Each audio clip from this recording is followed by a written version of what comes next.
আজকে 21শে সেপ্টেম্বর 2024 হবিগঞ্জের জন্য একটি স্মরণীয় দিন। আহমদ আলী মুকিব ভাই দীর্ঘ 13.5 বছর পর নিজের ভিটায় নিজের জন্মস্থানে প্রবল আকাঙ্ক্ষা থাকার পরেও 13.5 বছর পরে পরিবর্তিত পরিস্থিতির কারণে আজকে আমাদের মধ্যে এসেছেন।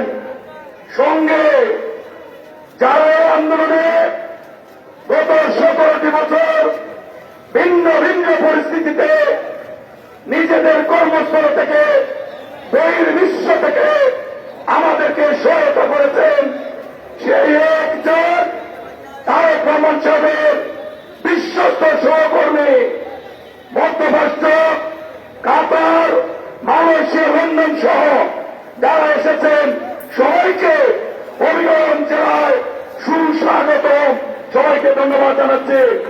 আমার বক্তৃতা অনেক শুনেছেন, বক্তব্যের কোনো কথা নেই। আহমদ আলী মুকিব ভাই কি বলেছেন অনুধাবনের চেষ্টা করবেন।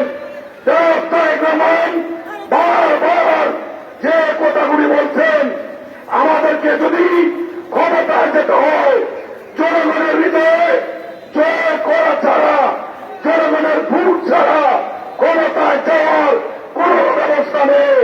তাই বন্ধুগণ, ভালো কর্মের মাধ্যমে মানুষের হৃদয় জয় করি, এটাই হোক আমাদের সকলের প্রত্যাশা।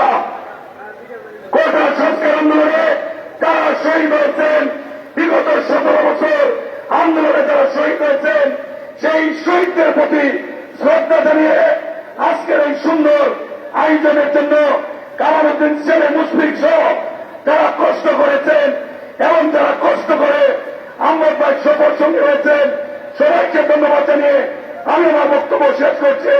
খুদা হাফেজ। বাংলাদেশ জিন্দাবাদ। শহীদ বড় দেশ নেত্রী বেগম খালেদা জিয়া জিন্দাবাদ।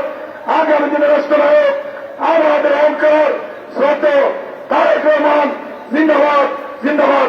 হুজুর কেরাম।